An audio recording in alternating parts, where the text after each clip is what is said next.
22장 1절부터 4절, 10절부터 14절입니다. 잠깐 기도하겠습니다. 하나님 시간의 말씀 묵상합니다. 함께 하시고 영광을 받아 주시옵소서. 부탁하며 예수님의 이름으로 기도합나이다. 오늘 우리가 읽은 본문은 잘 알듯이 아브라함의 시험이라고도 불리고 유대인들의 아케다 사건이라 그래서 묶었다, 이삭을 묶었다 그래서 아케다라는 히브리어를 써서 아케다 사건으로 이렇게 알려져 있기도 합니다. 근데 이 아브라함의 시험이라고 부르는 이 이야기는 사실 우리가 1절만 봐도 알지만 아브라함만 모르는 시험이에요. 그러니까 우리가 욥기를 보면 욥기에서도 욥만 모르는 시험인 거죠. 하나님도 알고 성경을 읽는 우리는 다 아는 시험이라는 거예요. 단지 아브라함만 모르는 시험인 거죠. 즉 이 시험은 말 그대로 하나님이 아브라함이라고 하는 사람을 통해서 하시고자 하시는 뭔가가 있기 때문에 주신 시험이고, 우리는 처음부터 읽으면서 이 시험이구나 라는 걸 우리가 먼저 직감을 하면서 단순하게 이게 아브라함 한 사람의 이야기가 아니라 우리 이야기라는 거를 성경이 기억하게 하시려고 이 본문을 다루고 있다는 걸 생각해 봐야 돼요. 근데 오늘 우리가 읽은 이 본문은 사실 교회에서 또 믿는 사람이나 안 믿는 사람이나 고민이 참 많은 성경 이야기입니다. 일단은 교회를 다니든 안 다니든 제일 먼저 드는 고민은 하나님이 이렇게 비윤리적이고 비상식적으로 사람을 죽이라고 할 수 있느냐. 심지어 자유주의 신학자들은 예수님조차도 하나님이 자기 아들을 죽이셨다는 그 사실을 나는 믿을 수 없다. 어떻게 하나님이 저 아들을 죽이고 유아 살해를 할 수 있느냐. 그러면서 성경의 구속 이야기 자체를 거부하는 사람들도 있습니다. 거부는 아니어도 교회 다니는 사람들조차도 이야기를 읽으면서 하나님이 너무 비윤리적이고 비상식적이다 라는 생각을 하는 사람들이 간혹 있습니다. 하지만 대체적으로 교회를 다니는 사람들이 가장 크게 두려워하는 건 사실은 비윤리적이고 비상식적인 것 때문에 두려워하는 게 아니라 하나님을 믿는다면, 하나님을 제대로 믿으면 하나님이 내가 사랑하는 건 족족 다 뺏어갈 거라고 하는 두려움이에요. 내가 하나님을 사랑하지 않으면, 내가 하나님을 진짜 사랑하는 마음을 안 가지고 다른 걸 사랑하면 하나님 내가 사랑하는 것은 무엇이든지 다 가져가는 아주 심술궂은 하나님으로 느낀다는 거예요. 심지어 목회자들조차 이 본문을 설교할 때마다 성도들에게 언어폭력을 합니다. 당신들이 하나님보다 더 사랑하는 것이 있어서 하나님 그걸 뺏어간 거다. 그거 아끼지 말고 하나님께 바쳐라. 그러면 하나님이 사랑해 주신다. 이러면서 성도들에게 막 강요를 하고 마치 내가 하나님보다 더 사랑하는 게 있으면 막 죄를 짓는 것처럼 뭔가 막 사랑하는 게 뭐지? 내가 하나님보다 더 사랑하는 게 뭘까? 막 두려워하면서 그거를 찾게 만들고 있다는 거. 오히려. 너무너무 안타까운 거죠. 우리가 저번에 윌리엄 골딩의 첨탑이라는 그 소설의 이야기를 잠깐 언급했는데, 그 첨탑이라는 소설에 보면은 윌리엄 골딩이 조셀린이라고 하는 사제가 엄청나게 높은 첨탑, 교회 위에 첨탑을 지으려고 하는 사건이 나와요. 근데 첨탑을 짓는 건축을 하는 로제라고 하는 기능공이 그것을 지으려고 보니까 이거는 지어서는 안 된다 그래서 반대를 합니다. 그랬더니 그때 이 사제 조셀린이라고 하는 사람이 첨탑을 짓는, 즉 교회를 높이 쌓는 걸 반대하는 그 기능, 우리 식으로 말하면 목수 건축자에게 뭐라고 그러냐면, 당신이 하나님을 모른다. 성경을 봐라. 하나님은 얼마나 비상식적이고 비합리적인 줄 아느냐. 하나님은 한 번도 상식적으로 움직인 분이 적이 없다. 아브라함을 봐라. 아들을 바치라고 하지 않냐. 노아를 생각해봐라. 방주를 지으라고 하지 않냐. 호세아를 생각해봐라. 아니 가늠한 여자랑 다시 결혼하라고 하지 않느냐. 하나님 언제 상식적으로 일한 적이 있느냐. 그러면서 이 아브라함 이야기를 들먹인다라는 거예요. 그러면서 이렇게 크고 높게 짓는 건 우리 수준에서는 받아들일 수 없지만 하나님은 이걸 원하시는 거니까 우리는 이 건물을 지어야 된다, 이런 식으로 얘기를 한다는 거죠. 말 그대로 하나님을 믿지만 하나님을 비상식적인 하나님으로 이 신부는 믿고 있는 거예요. 그 반대편에는 앙드레 지드라고 하는 사람이 쓴 좁은 문이라고 하는 소설이 있습니다. 이 소설의 내용이 뭐냐, 제롬이라고 하는 남자가 알리사라고 하는 여자를 사랑해요. 근데 제롬이라고 하는 사람은 알리사를 너무너무 사랑해. 인생에서 단 하나의 사랑으로. 그래서 내 삶의 목적, 내가 존재하는 이유, 내가 살아가는 이유가 당신이다 라고 얘기합니다. 근데 알리사는 하나님을 너무 사랑합니다. 그래서 제롬이 자기를 사랑하는 걸 부담스러워합니다. 나를 사랑하지 마라. 네가 나를 사랑하면 하나님 널 뺏어간다는 거예요. 나는 오직 숭고한 사랑으로 하나님만 사랑하고 싶다. 인생의 목적은 숭고한 사랑을 하는 거다. 그래서 제롬이 그럽니다. 무슨 말이냐? 우리는 행복하게 사는 거 아니야? 그랬더니 이 여자가 그럽니다. 아니야, 우리는 행복하게 사는 게 아니야. 숭고한 사랑을 하기 위해 사는 거야. 그럼 우리가 왜 사는데? 하나님만 사랑하고 사는 거야. 이런 식으로 얘기를 해요. 그리고 알리사가 사실은 제롬의 사랑을 거부하고 우상처럼 이 사람이 나를 사랑하면 내가 이 사람을 사랑할까 봐 벌벌 떨다가 죽어버립니다. 그리고 죽고 나서 이 사람이 쓴 편지가 발견되는데 이렇게 기도 내용이 나왔어요. 주여, 제가 너무 쉽게 도달할 수 있는 행복을 제게서 멀리하게 해주시고 제가 당신에게 이를 때까지 이 행복을 미루고 연기할 수 있도록 도와주십시오. 당신이 우리에게 가르쳐주시는 길은 둘이 아니라 둘이 나란히 걷기에는 너무 좁은 길인 것 같습니다. 이러면서 편지를 쓰고 죽었다는 거예요. 앙드레 지드는 아마 아브라함의 이 이야기를 모티브로 해서 하나님은 하나님만 사랑하고 다른 건 사랑하지 말고 하나님에게 이르는 길은 좁은 길이니까 모든 걸 다 버리고 하나님께 나아가야 된다는 걸 비평적으로든 긍정적으로든 하여간 우리에게 의문을 던지려고 이 소설을 쓴 거예요. 결국은 이 두 이야기는 한쪽은 하나님은 비합리적이다. 한쪽은 하나님은 우리가 사랑하는 모든 걸 다 뺏어간다. 라고 하는 두려움에 사로잡혀 있다는 거예요. 그게 우리가 오늘 본문을 읽으면서 느끼는 어떤 면에서는 부담이기도 합니다.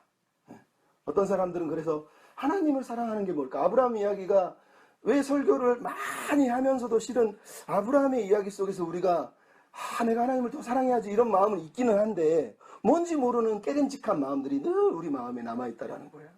참 마음이 아픈 거죠. 제가 좋아하는 시인 중에 닉스 워터맨, 아쿠아맨이 아니고 워터맨이에요. 워터맨, 물맨이라고 하는 사람이 쓴 시가 있어요. 모든 걸 용서할 수 있을 것을 이라고 하는 시예요. 거기 이렇게 써 있습니다. 내가 그대를 알고 그대가 나를 안다면 우리 둘 다 성스러운 마음으로 서로의 가슴에 품은 생각의 의미를 분명히 볼 수 있다면 진정 그대와 나의 차이가 줄어들고 정답게 손을 마주 잡을 수 있을 것을. 장미가 송이마다 가시를 품고 있듯이 인생에도 수많은 걱정이 숨어있는 법. 내가 그대를 알고 그대가 나를 안다면 모든 것의 참 이유를 마음으로 볼 수 있을 텐데. 이렇게 시를 썼어요. 저는 오늘 본문의 이야기가 이 시와 같다고 생각합니다. 만약 우리가 이 본문을 통해서 하나님이 어떤 마음으로 대체 어떤 이유로 아브라함에게 이 여정을 이 시험산에 오르는 사건을 요구하셨는지를 우리가 고민해 본다면, 그래서 아브라함이 하나님의 마음을 알았고 하나님이 아브라함의 마음을 서로가 알아가는 그 과정 속에서 하나님의 이유들이 들려진 것이라면 우리도 그 마음을 이 사건을 통해서 사실은 들어야 되지 않겠냐라는 생각을 합니다. 많은 사람이 이 이야기를 읽으면 아브라함이 얼마나 아들을 바칠 때 힘들었을까, 고민을 얼마나 많이 했을까, 이 심리적인 어떤 해석을 하려고 하는 사람이 많습니다. 또 어떤 사람 그 당시 문화에서는 이 아브라함 같은 이런 일이 벌어지는 게 흔하긴 했는데 그러면서 사회학적으로 이 본문을 접근하는 사람도 많습니다. 또 윤리적으로 아까도 얘기했지만 하나님을 믿는다면 모든 걸 다 포기해야 된다. 이게 하나님이 말씀하신 거야. 그러면서 우리에게 사랑을 강요하는 의미로 이 본문을 읽을 수도 있습니다. 근데 이 본문의 주인공은 아브라함이 아닙니다.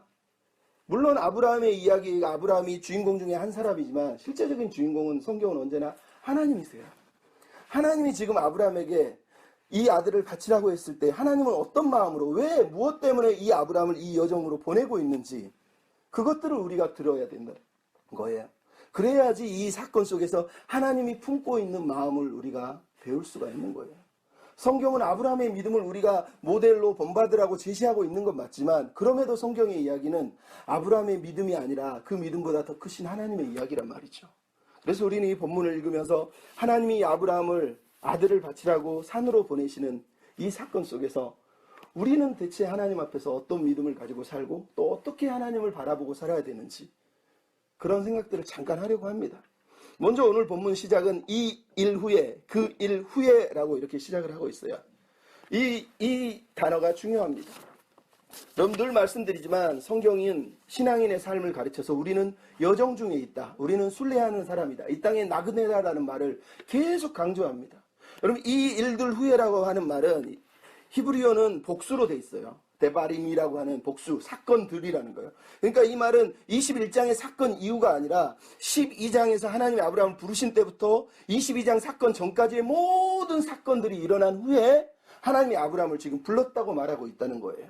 그게 중요하다는 거예요. 왜? 이 단어 자체는 말 그대로 아브라함이 그동안에 12장 1절부터 2절에 너는 떠나라 라고 말씀하신 그 하나님께서 22장 1절에 또 떠나라 라고 말씀하시면서 아브라함이 여전히 여행을 하고 있다는 거예요. 여전히 길을 떠나고 있다는 거예요. 뭐? 말씀을 따라서. 하나님의 명령을 따라서 길을 떠나고 있는 아브라함의 모습을 우리에게 다시 한번 들려주고 있다는 거예요. 그리고 본문도 2절에서 떠나라 하시고 3절에서 아브라함이 떠났는데 19절에 돌아왔다라고 말하면서 그가 여전히 여정 중에 있는 사람이라는 걸 강조하고 있단 말이에요.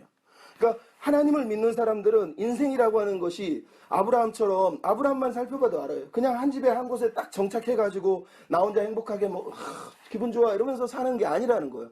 비록 장소적으로는 우리가 한 곳에 정착할 수 있지만 우리 인생은 계속해서 어렵고 힘겨운 시간들, 아브라함처럼 12장부터 시작되는 오르고 내리는 사건들을 통해서 우리의 삶이 하나님 앞으로 걸어가는 그 과정 중에 있다라고 성경이 말씀을 하고 있는 거라는 거예요. 특별히 12장 1절, 2절, 3절은 레카 가라 라고 말씀해서 하나님이 세 가지를 버리라고 하죠. 너의 본토, 친척, 아비집이란 말이죠. 근데 오늘 본문도 하나님이 아브라함에게 너는 가라 라고 말씀해서 뭐라고 그러죠? 네가 사랑하는 네 아들, 네 독자를 데리고 가라라고 말씀하고 있어요. 네 아들, 네가 사랑하는 독자 이삭이라는 거예요.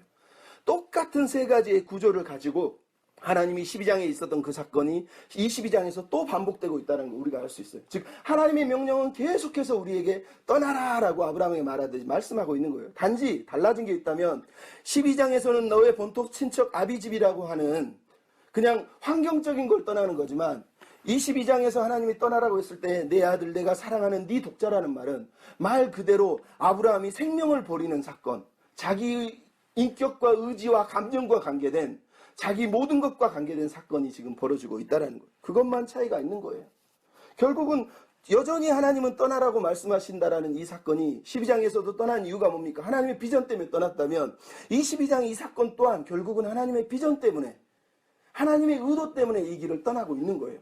단지 이 사건이 아브라함이 얼마나 하나님을 잘 믿는가를 보여주기 위해서 이 사건을 기록하고 있는 게 아니란 말이죠. 그럼 그거를 우리가 잊지 않아야 됩니다.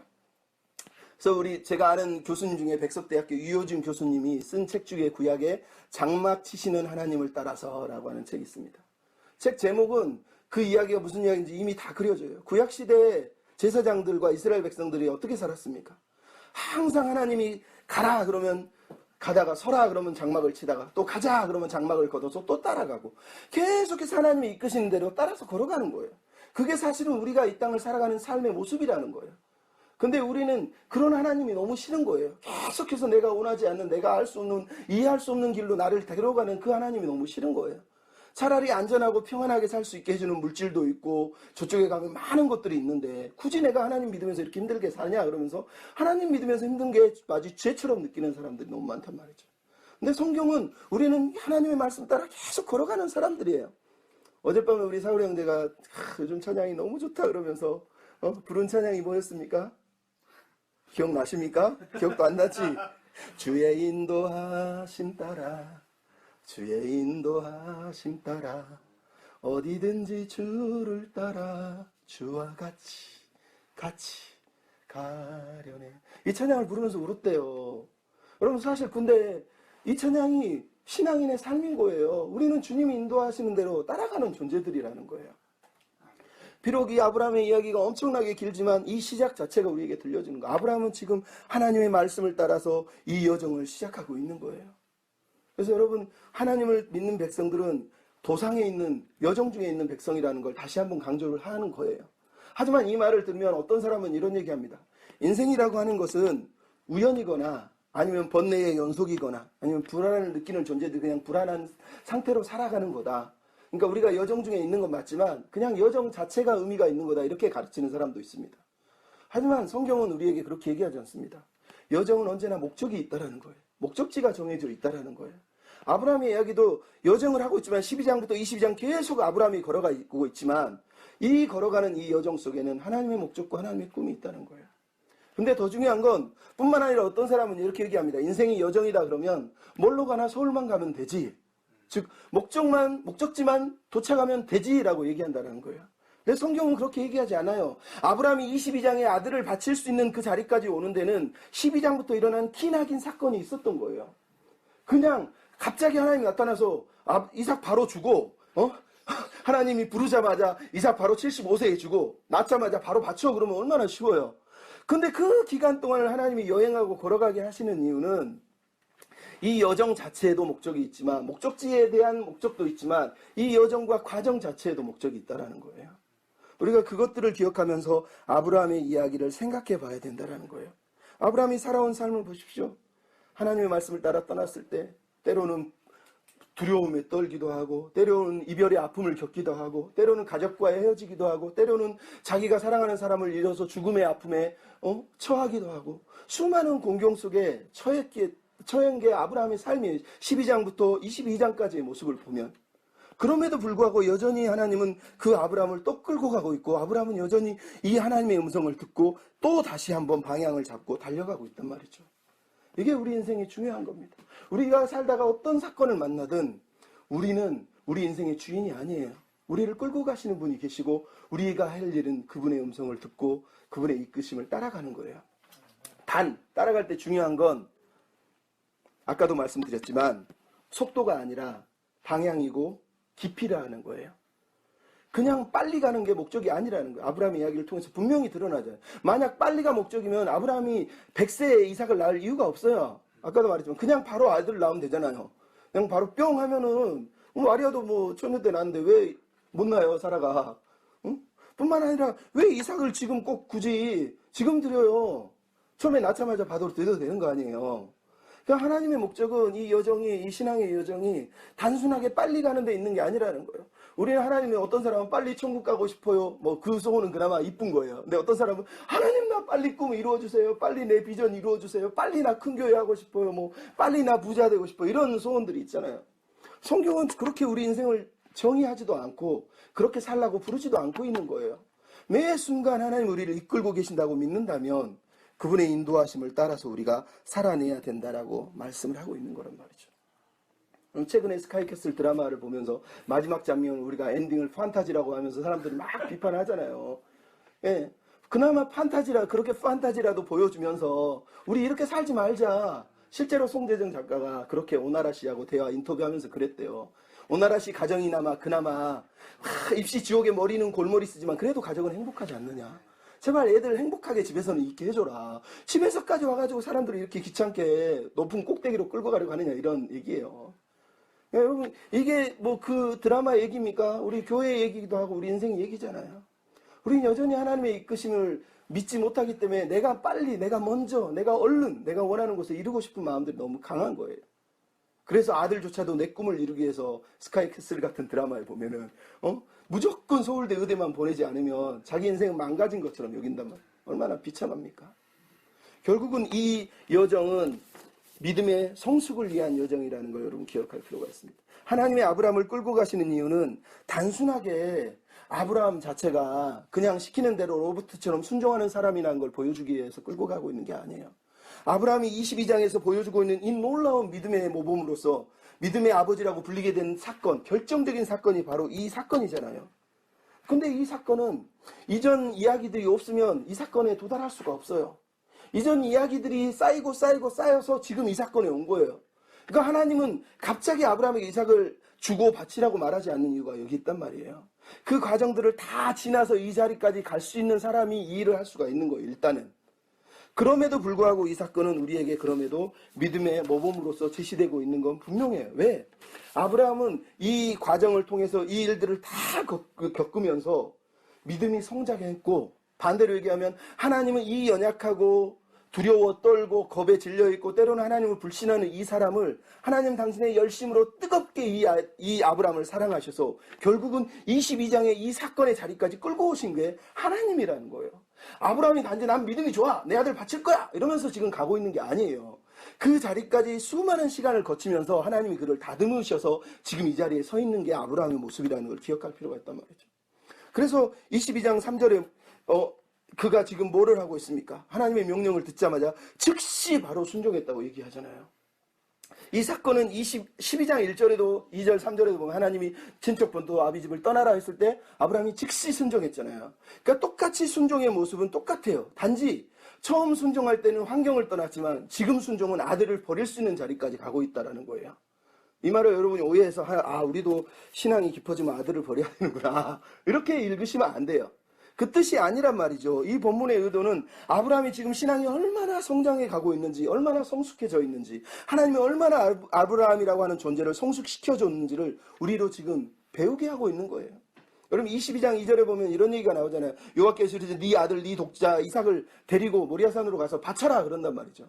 근데 제가 얘기하지만 이 본문에서 히브리어가 하나 있는데 번역이 안 된 단어가 하나 있어요. 그게 불변호사 나, 히브리어로 나예요. 영어로 please, 제발, 부디 이런 얘기예요. 제가 창세기 강의하면서 계속 얘기했지만 성경에서 하나님이 사람 보고 제발, 제발 이렇게 부탁하는 구절이 딱 3번, 5번 중에 3번이 창세기에 나와요. 그 중에 하나가 아브라함이 롯과 헤어져서 혼자 외로이 있을 때 하나님이 제발 눈을 들어서 하늘의 별을 보렴, 동서남북을 보렴. 15장에서 아브라함이 적들이 막 자기를 죽일까 봐 두려워 떠는 상속자도 없는데 벌벌 떠는 아브라함에게 하나님이 나타나서 제발 너는 하늘의 별을 보렴, 바다의 모래처럼 내가 많게 해줄게. 정말로 감당할 수 없는 상황에서 하나님이 그를 격려하시는 거예요. 오늘 본문도 마찬가지예요.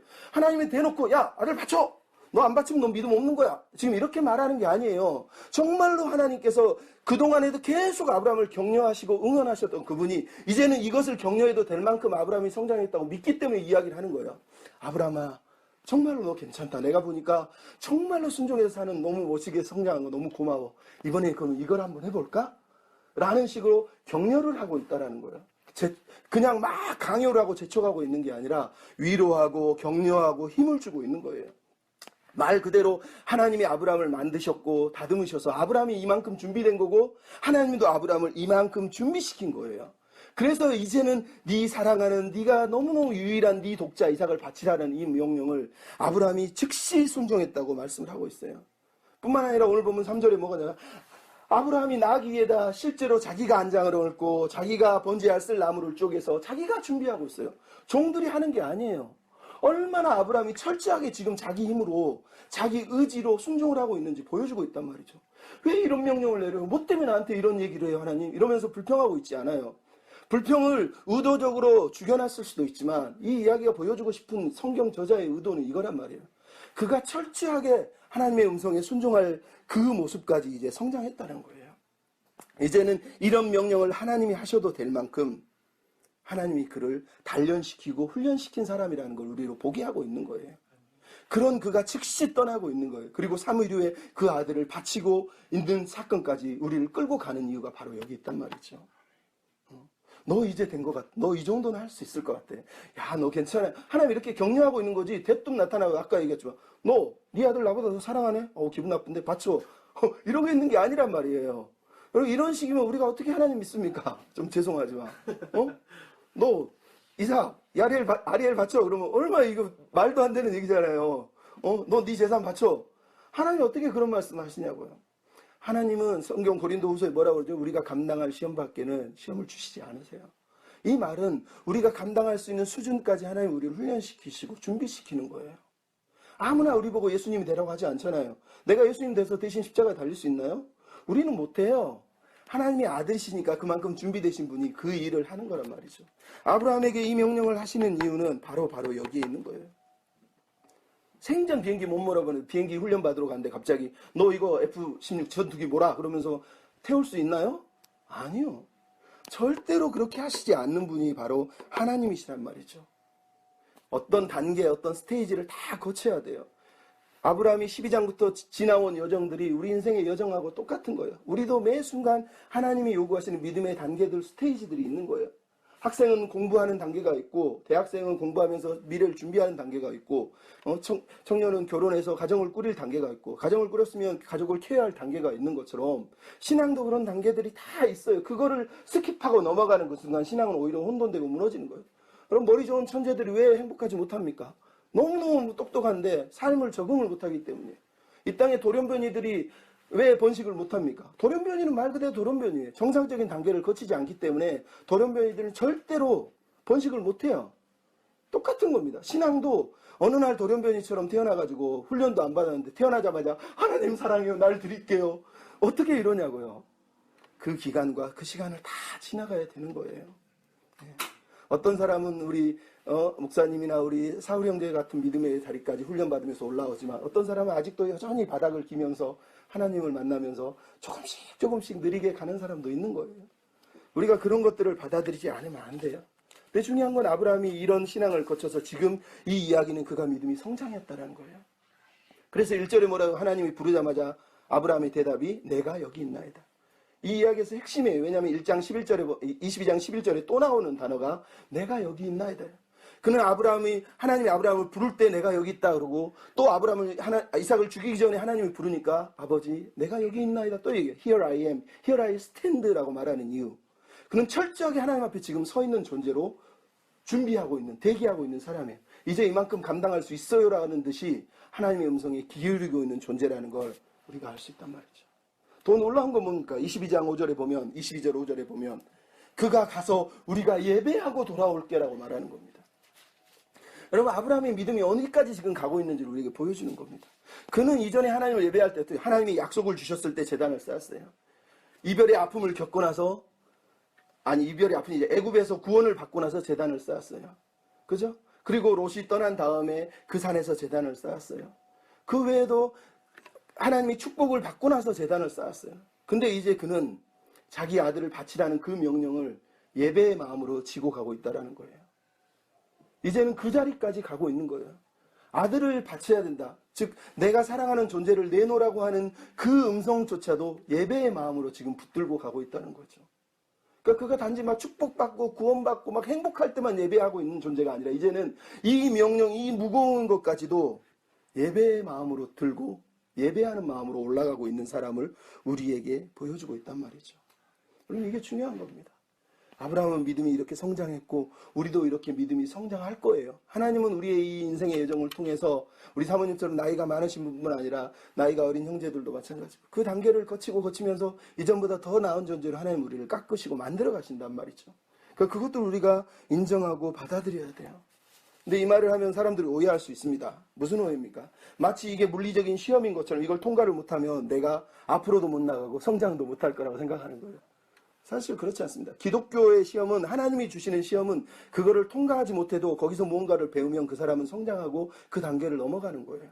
저는 믿습니다. 만약 아브라함이 이삭을 드리지 않았다면 하나님이 자기를 계시하지 않았을까? 아니라고 봅니다. 왜? 이 이야기의 핵심은 아브라함의 아들을 드리는 게 아니거든요.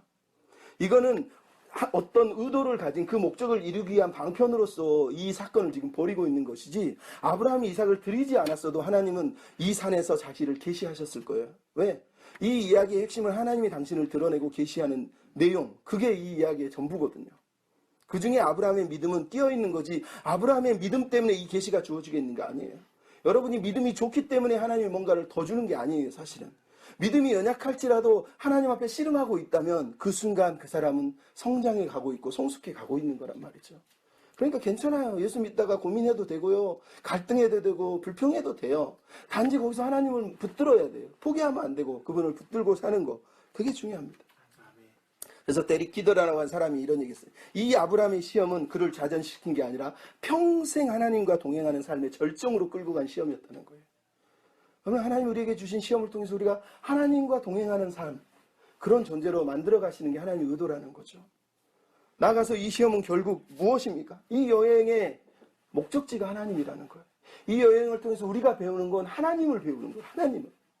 그러면 이 이야기만 보면 물리적인 목적지는 분명히 모리아 산이에요. 맞습니다. 모리아 산으로 가야 돼요. 하지만 이 이야기에서 영적인 목적지는 모리아 산이 아니라 이미 하나님의 마음이에요. 하나님 그분이란 말이죠.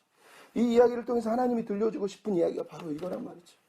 여러분, 예수 믿는 사람, 우리 다 예수 잘 믿습니다. 안 믿는 사람도 있지만 예수 믿는 사람들이 근데 신기한 게 있죠. 예수 믿으면서 조금만 그 믿음을 들여다보면 하나님을 믿는다고 말하는데 자세히 보면 하나님은 자기 꿈을 이루기 위한 요정으로만 서 있을 뿐이에요. 그냥 내 꿈을 이루기 위해서, 내가 원하는 것을 이루기 위해서 온통 설교도 여러분 꿈을 가지십시오. 자기 인생의 마스터 플랜을 가지십시오. 비전을 가지십시오. 그러면 하나님이 축복해 줍니다. 이런 이야기들이 넘쳐난다는 거예요. 하지만 오늘 본문의 이야기는 그런 이야기를 사실 하고 있는 게 아니란 말이에요. 만약 아들을 드리는 게 목적이라면 이 이야기는 이미, 그리고 다른 장소에서 이미 끝났어야죠. 왜 아브라함에게 이삭을 바치라고 하는데 사흘을 꼭 가야 됩니까? 거기서 바치면 안 되나요?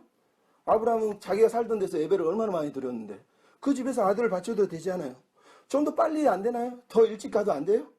굳이 모리아산이에요? 헤브론도 있고 브엘스바도 있고 자기가 제단 쌓은 제단이 얼마나 많은데 왜 굳이 그 산으로 가라고 얘기를 하냐고요.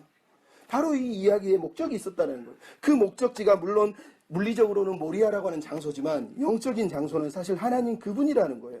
하나님 그분. 신앙이 더 깊어지면 깊어질수록 우리는 하나님을 더 많이 알아가게 돼 있어요. 이 여정을 거치면서 하나님이 우리에게 보여주고 싶은 건 하나님 당신인 거예요. 이 시험들, 이 어려움들을 겪으면서 아브라함은 이전에 자기가 알았던 하나님과 다른 하나님, 이전에 요만큼 모르는 하나님을 이제는 좀 더 많이 알아가는 과정이고, 더 많이 알아가면 알아갈수록 사실은 하나님은 더 커지잖아요. 그럼에도 불구하고 본문이 지금 들려주고 싶은 게 바로 그거란 말이죠. 이 여정을 거쳐야지 이전에 몰랐던 그 하나님을 우리가 경험할 수 있는 거예요. 하나님이 이 여정을 통해서 내 믿음이 얼마나 대단한지를 보여주기 위해서 이 여정을 하고 있는 게 아니에요. 이 여정을 통해서 하나님이 패스하면 너에게 물질과 부를 주려고 내가 준비하고 있어. 그걸 가르쳐주기 위해서 이 여정을 하고 있는 게 아니란 말이죠. 이 여정의 핵심은 하나님께서 하나님 당신을 주시려는 거예요. 처음 시작할 때부터 하나님이 계속 주고 싶으셨던 그 하나님. 하나님 자신을 주시려고 이 여정을 지금 시작하고 있다는 거죠.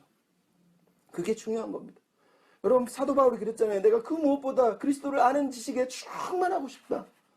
근데 이 땅의 교회가 뭐를 합니까? 우리는 이미 구원받아서 천국 가게 되니까 이제 나머지는 하나님을 알고 예수님을 아는 건 중요한 게 아니야. 그냥 내 꿈을 이루고 이 땅에서 행복하게 살아야 돼. 이렇게 얘기를 한단 말이죠. 근데 아브라함 이야기나 예수님의 여정 이야기는 다 똑같잖아요. 결국은 그 여정의 시작부터 끝까지 계속해서 주님이 주시려는 목적이 뭡니까? 하나님 당신이란 말이에요. 당신. 이 아브라함 이야기의 핵심은 바로 하나님이 하나님 당신을 보여주고 싶으신 거예요. 12장 1절, 2절, 3절에 보면 내가 너에게 보여줄 땅으로 가라 하셨는데 이제는 22장에 뭐라고 해요? 내가 일러준 땅으로 가라고 말씀하셨어요. 일러준 땅으로. 그가 보여주고 싶은 땅이 바로 이 땅이었다라는 걸 사실은 얘기하고 있는 거예요. 바로 이 땅을 통해서 하나님이 하시고 싶은 하나님 당신의 이야기를 들려주고 싶어서 지금 나아가게 하고 있는 겁니다. 그러므로 이 여정의 목적은 자기 꿈을 이루는 것이 아니라 사실은 포기하고 내려놓는 이야기라는 걸 먼저 들어야 되는 거죠. 안 그렇습니까? 12장에서는 아브라함이 과거를 포기했습니다. 본토 친척 아비집. 15장 18장 이야기를 보면 현재를 포기합니다. 자기에게 가지고 있는 이스마엘도 포기하고, 그죠? 그리고 룻도 포기하게 돼요. 22장에는 이제는 자기의 미래를 하나님이 포기하라고 말씀하고 있습니다. 이게 이 이야기의 본질입니다. 하나님이 지금 요구한 게 뭡니까? 이삭이에요. 왜 이삭이 중요합니까? 너의 사랑하는 네 유일한 네 독자 이삭을 바치라고 했을 때 아브라함이 이 아들을 얼마나 사랑했고 아브라함이 이 이삭을 볼 때 우리가 뻔히 알지만 이 아브라함의 삶의 이유고 목적이고 미래잖아요. 이 아들이 없으면 자기 미래는 없는 겁니다. 물론 이 아들이 하나님의 비전을 담고 있다고 아브라함은 알고 있지만 지금 현재 하나님이 이 명령을 하시는 이유는 그리고 중간에 보면 네가 네 아들조차 아끼지 않았다고 11절에 다시 언급하는 이유를 보면 12절에 이미 아브라함은 아들을 주신 이 하나님의 마음을 잊어버린 채 아들에게 목을 메고 있다는 거예요. 왜 아들을 주셨는지, 무엇 때문에 이 아들이 나에게 왔는지에 대한 기억은 잊어버린 채 그냥 하나님이 주신 이 아들, 이거를 자기 인생의 꿈의 성취, 하나님의 약속의 성취로만 딱 붙들고 있는 겁니다. 이게 비참한 거예요, 여러분. 무슨 얘기입니까? 여러분, 예수 믿는 사람들이 가지고 있는 가장 큰 불행이 뭐냐? 내 꿈, 내 비전이에요. 무슨 얘기냐? 하나님 나한테 꿈을 줬다는 거예요. 하나님 나한테 비전을 줬다는 거예요.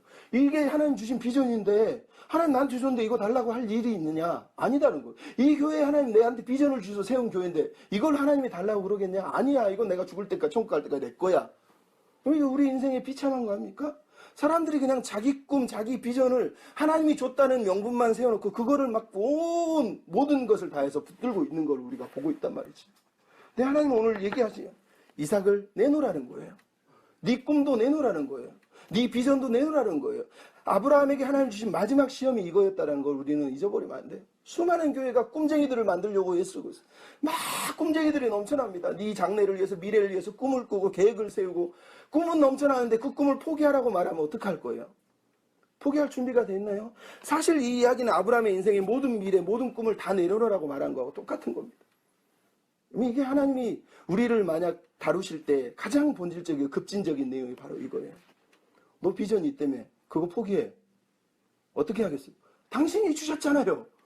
나한테 이게 비전인데 이것도 없으면 어떻게 살아요? 근데 아브라함에게 하나님이 그걸 요구했고 지금 아브라함은 그걸 이제 내려놓고 있는 거예요. 왜? 너무 뻔하잖아요. 하나님이 비록 비전을 주셨고 약속을 주셨을지라도 핵심은 그것을 주신 하나님이 목적인 거지 이 비전이 목적이 아닌 거예요. 근데 지금 아브라함은 그리고 수많은 사람들은 하나님이 주신 비전을 붙들고 하나님이 주신 선물을 붙들면서 그 선물을 주신 분에 대해서는 이제는 무감각해지는 거예요. 이제 선물이 너무 좋아요. 이삭이 너무 예뻐요. 내 교회가 너무 좋아요. 내 성도들이 너무너무 좋아요. 야, 이 정도면 넉넉하다. 그거를 주신 분에 대해서 어느새 나도 모르게 무감각해지고 잊어버렸다라는 게 바로 이 본문 속에 나오고 있는 이야기가 아니겠습니까? 하나님 그래서 얘기하는 거예요. 하나님의 꿈보다 하나님 그분이 더 귀한 거예요. 하나님의 비전이 있지만 그 비전보다 하나님 당신이 더 소중하다는 얘기예요. 우리가 그거를 놓치면 안 된다는 거예요. 하나님 우리가 꿈이 있어서 우리를 사랑했나요? 내가 꿈이 없으면 나를 안 사랑했나요? 말이 안 되잖아요. 우리가 누군가를 사랑할 때 저 사람의 꿈을 보고 야망을 보고 사랑합니까? 그러면 그 사람은 그 꿈, 야망이 사라지면 끝나는 겁니다. 하나님 지금 아브라함에게 요구하는 것도 똑같은 겁니다. 네가 날 사랑하는 게 나였어야 되는데 네 아들을 지금 사랑하는 거니? 라고 사실은 말하는 거하고 똑같은 거거든요. 결국은 우리가 여기서 하나님이 원하시는 게 뭔지를 알 수 있어요. 하나님은 하나님의 꿈이 아니라 하나님 당신을 더 사랑하고 더 알아가기를 원해서 이 여정을 시작하고 있다라는 거예요. 결국 여러분 결론적으로 얘기하면 이 아브라함의 시험의 핵심은 하나님이 우리를 사랑하시는 것, 어떻게 사랑하시는지, 얼마나 사랑하시는지, 얼마나 사랑하실 것인지, 그분이 어떻게 우리를 사랑하고 살아가셨는지에 대해서 우리가 집중해 보라고 사실은 얘기를 하고 있단 말이죠. 그리고 우리가 하나님을 사랑하게 되면 우리의 꿈도 우리의 비전도 내가 말하는 그 모든 것들이 다시 새로워질 수가 있어요. 그게 하나님의 마음의 핵심이에요. 여러분 오늘 본문에서 가장 중요한 단어를 우리가 읽었습니다. 여호와 이레라고 14절에 써 있습니다. 여러분 여호와 이레가 무슨 뜻일까요? 많은 사람은 여호와 이레를 읽으면 이렇습니다. 하나님 나를 위해서 준비한 게 있어. 하나님 나를 위해서 예비한 게 있어. 뭘 준비하셨을까? 어떤 사람은 막 기대돼. 어떤 사람은 뭘 준비하셨을까? 이러면서 신앙을 마치 하나님 내 앞에 지금 준비된 것들이 있으니까 그걸 누리는 게 신앙생활이야 라고 가르칩니다. 근데 이 본문은 그런 얘기가 아니잖아요. 실제로 이 본문은 그런 얘기가 절대 아닙니다. 이 본문의 핵심은 여호와 이레라는 일단은 뜻 자체를 넘어서서 하나님이 준비한다고 했을 때 이 준비는 8절에도 나왔지만 하나님이 자기를 위해서 친히 준비하시고 있는 하나님이 하나님 당신의 꿈을 위해서 당신의 비전을 하나님 당신을 위해서 준비하시는 사건이에요. 이 산에서 아브라함이 만난 건 아브라함을 위해서 준비하고 있는 아브라함의 미래가 아니라 하나님이 하나님의 당신의 비전, 당신의 미래를 위해서 준비하고 있는 하나님의 이야기란 말이죠. 아브라함은 거기서 하나님이 무엇을 준비하고 계신지 어떤 걸 준비하고 계신지 이 산에서 사실은 보게 된 거예요. 여호와 이레라고 한 단어의 핵심은 히브리어로 라인데 보다라는 뜻이에요. 능동태는 하나님이 보신다지만 여기 나오는 8절이나 14절의 여호와 이레는 다 수동태예요. 하나님이 보이실 것이다. 하나님이 보여지실 것이다. 하나님이 이 산에서 준비한 게 무엇인지를 보여주실 것이다라는 얘기예요. 사실은. 그게 이 본문이 지금 들려주고 싶은 핵심이라는 걸 여러분이 기억할 필요가 있어요. 하나님 지금 이 산에서 아브라함을 끌고 와서 여기서 당신이 뭔가를 하시려고 하는 거, 당신이 우리를 위해서 수많은 사람들을 위해서 하시고 싶은 그 하나님의 사랑 이야기를 아브라함이 여기서 좀 봤으면 좋겠다는 그거를 보여주기 위해서 지금 아브라함을 끌고 가고 있는 거예요. 그래서 여러분 모리아라고 하는 단어가 히브리어로 리아가 여기 라라고 하는 아까 말했지만 보다라고 하는 히브리어 단어 언어에서 나오는 거예요. 그래서 하나님이 보시는 곳이라는 뜻이 모리아예요. 물론 다른 의미로 해석하는 사람도 있지만 즉 아브라함은 이미 시작할 때부터 하나님 뭐라고 그랬죠? 내가 보여주는 땅으로 가라고 그러고 지금은 내가 일러주는 땅이라는 즉 하나님이 보여주시고 싶은 그것이 그곳이라는 거예요. 모리아라는 거예요. 그 모리아가 뭐냐? 하나님이 처음부터 계속 보고 있었던 땅이에요. 하나님이 창세 전부터 보고 있었던 땅이라는 얘기하고 똑같은 거예요. 아브라함을 위해서 준비한 것을 보여주려는 게 아니라 하나님이 당신의 마음으로 지금까지 품고 계셨던 하나님을 알아갈 때 하나님 품고 계신 하나님이 시선이 머물고 있는 그 자리를 보여주기 위해서 지금 아브라함을 여기로 끌고 왔다라고 성경이 말씀을 하고 있단 말이죠.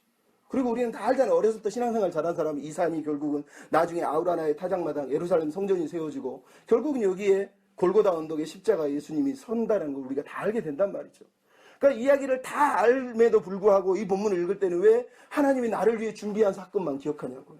이 이야기는 지속적으로 들려주고 싶은 건 하나님이 나의 미래를 준비하고 있다고 말하는 게 아니라 하나님이 온 인류를 구속하기 위해서 하나님이 당신이 지금 우리를 위해서 어떻게 사랑하시려고 하는지 무엇을 위해서 지금 희생하시려고 하는지 어떤 사랑을 우리에게 사랑으로 다가오시려고 하는지 얼마나 그분이 우리를 사랑하며 살아냈는지를 기억하게 하시려고 이 이야기 속으로 우리를 지금 끌고 가고 있는 거란 말이죠. 우리가 이 부분을 놓쳐버리면 그래서 안 된다는 거예요. 이게 중요한 거예요. 하나님이 당신을 보여주실 거라는 거예요.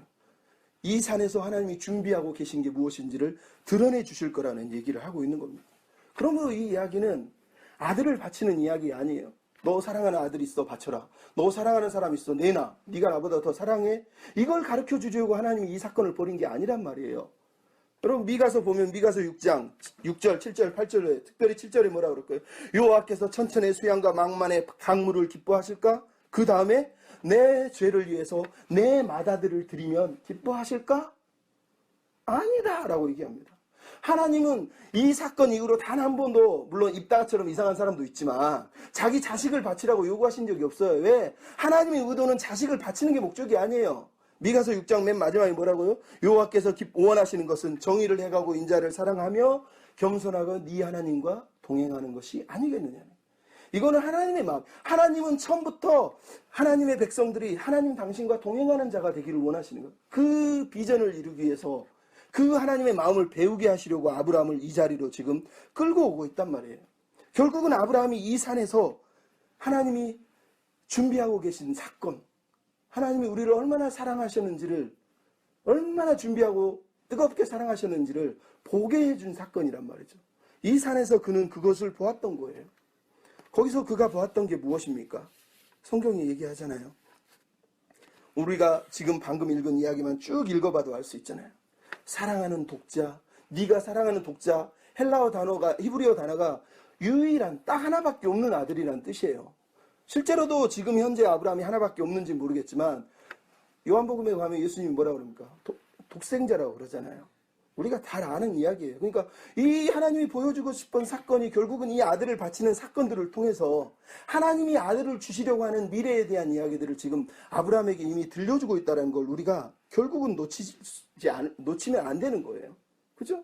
뿐만 아니라 이삭이 지금 나이가 몇 살일까요? 어떤 사람들은 대부분 이삭이 지금 나무를 질 정도니까 땔감이 얼마나 무거워요. 거의 16세에서 20세 정도 된다 그래요.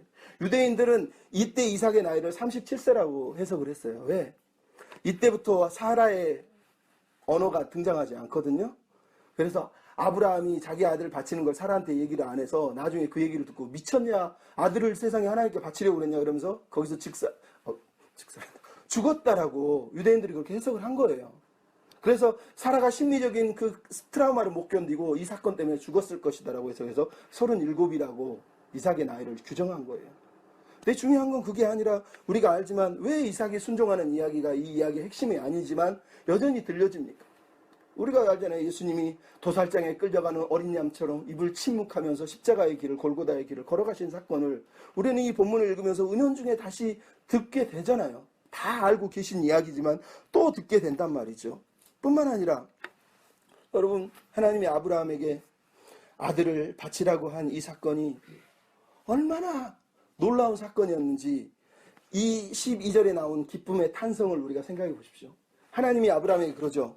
네가 네 아들 네 독자라도 아끼지 않았으니 내가 이제야 알았다고 얘기합니다. 근데 성경학자 베스터만이 뭐라고 그러냐면 내가 이제야 알았다라고 하는 이런 어구, 이런 문구들은 대부분 통상적으로 하나님이 어떤 사람에게 놀라운 일을 행했을 때 그거를 체험한 사람들이 하는 기쁨의 탄성이라는 거예요. 이게 무슨 얘기입니까? 여러분 오늘 본문에서는 하나님이 탄성을 하고 있지만 사실은 이 이야기는 네가 이 정도 했는데도 내가 이만큼 기뻐하고 놀라고 있는 걸 안다면 내가 준비한 걸 네가 경험하면 너는 어떻겠냐? 너희들이 그렇게 고백해야 된다. 하나님 이것 때문에 나를 데려오셨군요. 하나님 이래서 나를 이렇게 사랑하신 거군요 라는 걸 이 산에서 경험하고 우리가 이제 이 고백을 사실 드려야 된다는 거예요. 이제 알겠다. 이게 하나님이 나를 사랑하신 이야기고 이게 하나님 나를 위해 준비한 이야기구나 하는 걸 사실은 이 단어를 통해서 우리가 고백하는 이야기가 되어야 된다는 거예요. 왜요? 여러분 창세기 이야기는 처음부터 얘기하지만 창세기 3장은 하나님과 인간의 관계가 깨진 이야기, 아담의 불순종의 이야기예요. 창세기 아브라함 이야기는 이 불순종을 다시 회복하는 이야기란 말이죠. 그래서 아담이 두려워 벌벌 떨었던 그 두려움을 지금 아브라함은 뭐라고요? 네가 나를 경외하는 줄. 두려움을 지금 두려워하는 사랑으로 바꾸고 있어요. 요한일서에 보면 온전한 사랑이 두려움을 내쫓는다고 말하잖아요. 우리는 두려움에 빠져 사는 존재지만 그 두려움이 이제는 사랑의 두려움으로 변하고 있다고 얘기를 하고 있는 거예요. 그래서 우리는 이 산에서 예수께서 아니면 하나님께서 아들을 통해서 하시는 사건들을 기억하면 탄성을 지르지 않을 수가 없는 겁니다. 근데 여러분, 이 사건은 이 아브라함처럼 여기까지 가지 않으면 경험을 사실은 못할 수도 있다는 거예요. 왜? 여러분, 제 주변에도 수많은 사람이 있지만 수많은 목회자들이, 저번에 제가 이세롬, 내 이름은 이세롬이라고 하는 사람 이야기도 들려줬지만, 호주에 사는 이용구 씨라고 하는 교민이 자기 딸을 하나님이 20대에 데려가는 사건을 보면서 하나님 왜 내 딸을 데려갑니까? 엉엉 울다가 짐 엘리엇이라고 하는 사람이, 부인 짐 엘리자베스 엘리엇이 자기 남편을 죽였던 식인종들에게 들어가서 전도하는 모습을 보면서, 또 그 선교사 중에 하나인 선교사의 아들이 들어가가지고 자기 아버지를 죽인 사람이 어떻게 변화됐는지를 보면서 자기가 아버지의 죽음을 통해서 하나님의 아들을 버리신 사건, 그것들이 무슨 의미인지를 깨달았다고 얘기하고 있어요. 자기 가족 중에 자녀가 아들이 죽은 사람들은 이어령 교수처럼 이민아 목사가 자기를 구원을 위해서 기도를 했는데, 나중에 이민아 목사가 암으로 걸려 죽는 그 모습을 보면서 하나님을 믿게 되고, 하나님이 자식을 버리는 사랑이 이렇게 큰 사랑이구나를 깨달았다고 말하는 거예요. 여러분, 우리가 무언가를 경험하거나 뭔가를 잃어보거나 아니면 이런 자리까지 갈 때야 하나님이 아들을 주셨다는 이야기가 실제로 실감이 나는 겁니다. 어떤 면에서 저도 아들을 버려본 적이 없기 때문에, 누군가를 버린 적이 없기 때문에, 아니면 내어놓은 적이 없기 때문에 실감이 못 날 수도 있지만, 이 이야기의 핵심이 바로 거기에 있는 거예요. 아브라함은 그 산에서 아들을 버리려는 그 경험을 통해서 그 산에서 하나님이 무엇을 하고 있는지를 본 거예요. 하나님이 자기 아들을 우리를 위해서 버리신다라는 그 이야기를 보게 됐다라는 거예요. 그래서 여러분, 성경이 어떻게 얘기합니까? 우리가 아는 요한복음 8장에 예수님이 뭐라고 그랬습니까? 너희 조상 아브라함은 나의 때에 볼 것을 즐거워하다가 보고 기뻐하였느니라. 학자들이 다 이 얘기를 해요. 대체 아브라함이 어떻게 뭘 봤다는 거냐? 모리아산에서, 그 산에서 본 거예요. 어떤 걸?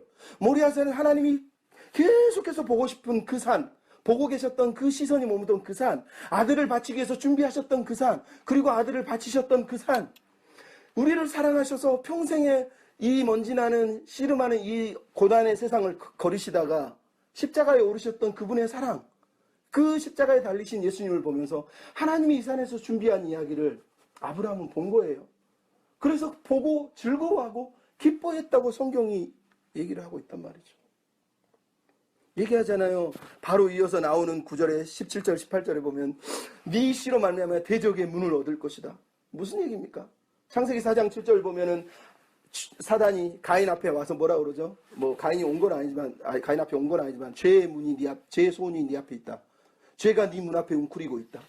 인류의 문을 죄에게 넘겨줘서 우리는 다 대적에게 넘어간 존재들이에요.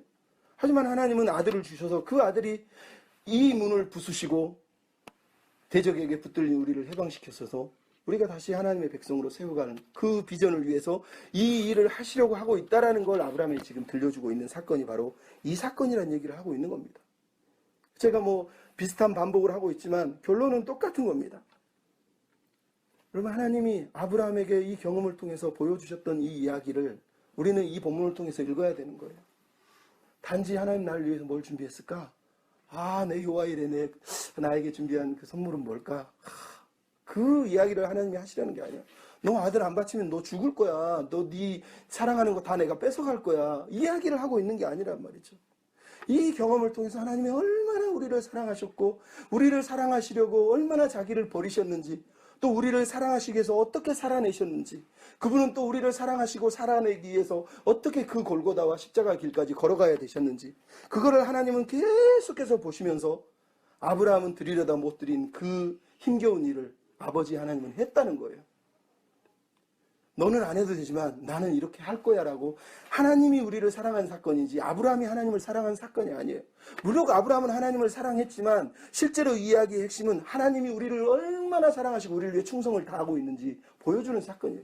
아브라함이 얼마나 충성스러운 믿음의 사람인지 너희도 봐라 이렇게 말하고 있는 게 아니라 내가 얼마나 너희에게 충성스러운 사람으로, 충성스러운 존재로 너희를 사랑했는지 이 사건을 통해서 보라고 하나님이 지금 말씀하고 있는 거라는 거예요. 결국은 이 여정의 핵심은 사랑인 거예요. 하나님 우리를 사랑하셨다는 얘기인 거예요. 그거 말고 다른 건 사실 들을 필요가 없는 겁니다. 솔직히 얘기하자면. 그게 여러분한테 물질적인 도움도 안 되고 축복도 안 되고 뭔가 세상적으로 유익이 되는 게 하나도 없을지 몰라도 성경의 이야기는 똑같습니다. 우리는 이 여정을 통해서 믿음이 자라갈 것이고 하나님을 더 많이 알고 하나님을 알면 할수록 그분이 나를 얼마나 사랑하셨는지를 배우고 그 사랑 앞에 무릎을 꿇게 돼 있는 거예요. 그래서 잔느 귀영이라고 하는 분이 이런 얘기를 썼습니다. 당신에게 일어나는 모든 일, 심지어 혼란스러우기까지 하는, 혼란당하는 것까지도 그 당하는 법을 배워라. 그렇게 하되 한 가지 동기, 하나님을 향한 사랑으로만 그렇게 하라 라고 얘기하고 있어요. 여러분, 우리가 하나님을 믿는다면 하나님을 따라가는 동기는 꿈이 아니에요. 비전이 아니에요. 축복이 아니에요. 사랑인 거예요. 사랑하기 때문에 내 앞에 이해할 수 없는 일이 벌어지고 아들을 바치라고 하는 그 무서운 존재가 보여도 사랑하기 때문에 이 길을 가는 거예요. 심지어 하나님 아버지는 자기 아들을 주면서까지 사랑하시잖아요. 내가 이렇게 너희를 사랑한다고 얘기하잖아요. 이 본문을 읽으면서 우리가 어떻게 사랑하지 않을 수 있고 어떻게 감사하지 않을 수 있겠어요? 제가 명절을 지내면서 셀던 베네컨이라고 하는 사람이 쓴 잔인한 자비라고 하는 책을 3일 동안 다 읽었습니다. 읽은 이유는 그겁니다. 셀던 베너컨이라고 하는 사람은 미국 버지니아 태생으로 무신론자예요. 20대에 대학을 다니다가 데이비라고 하는 여자를 만나서 사랑에 빠집니다. 얼마나 뜨거운. 근데 데이비는 목사의 딸인데도 하나님을 안 믿어요. 근데 둘이 너무 사랑하는 거예요. 얼마나 사랑했는지 서로 사랑의 약속을 세우는데 우리는 서로 사랑하는데 방해가 되지 않게 해서 애를 낳지 말자. 아이가 끼어들면 사랑할 수 없잖아. 우리가 만들어낸 사랑은 이름을 빛의 성체라고 지자. 우리만의 성체, 사랑의 온통 사랑으로 가득한 공간을 만들자. 그래서 우리는 아이도 낳지 말고 또 우리는 죽을 때 같이 죽자. 둘이가 얼마나 사랑했는지를 보여주는 거예요. 대학가에도 사람들이 우리 식으로 막 인고 부르죠. 너무너무 사랑하니까 이게 무슨 세상에 이런 사랑이 어딨어 할 정도로 둘이 사랑하는 거예요. 여기 있어요. 알았다. 그래라. 근데 이분이 영국의 옥스퍼드에서 영문학 교수가 되기 위해서 공부를 하러 옥스퍼드를 가요. 그러다 옥스퍼드에서 C.S. 루이스를 만나요.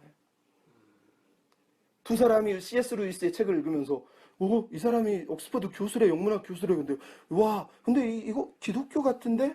기독교가 이런 기독교가 있어? 그러면서 기독교를 새롭게 발견하게 돼요.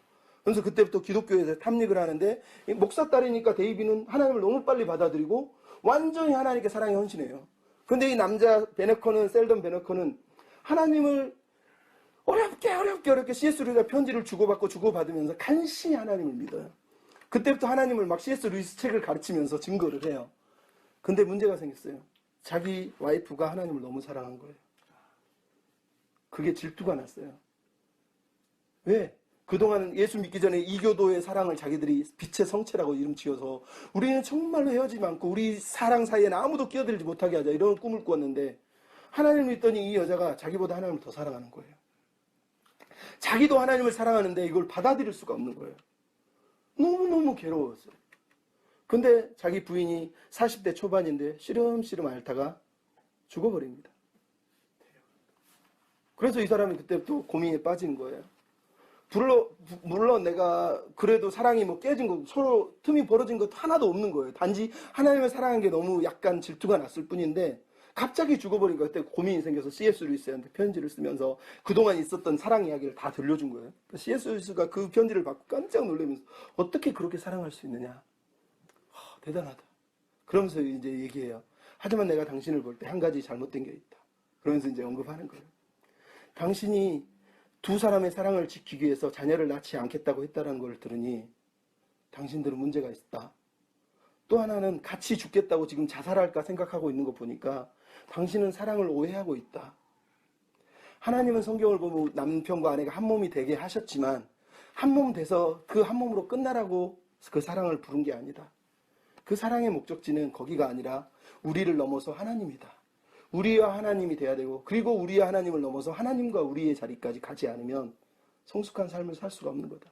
하나님은 당신에게 이미도 그 이교도 사랑, 잘못된 사랑을 주기라고 했는데 당신이 그 기회를 놓친 것이다. 그래서 하나님이 잔인한 자비를 베푼 것이다. 이렇게 얘기를 했어요.